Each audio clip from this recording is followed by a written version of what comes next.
Hinatulang guilty ng Navotas Regional Trial Court sa kasong homicide si Police Staff Sergeant Jerry Maliban dahil sa pagkamatay ng binatilyo na si Jemboy Baltazar.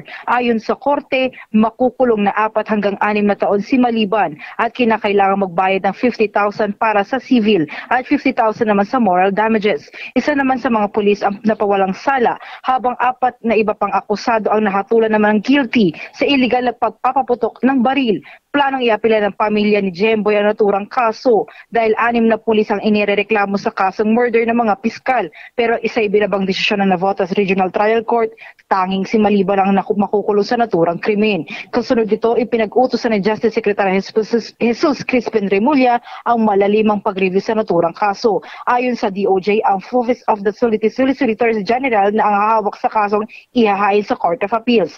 Agosto ng tanghali nang mapatay sa pamamagitan ng pulis si Jemboy dahil napagkamalan itong suspect sa isang krimen. Giselle Simon, Newslight.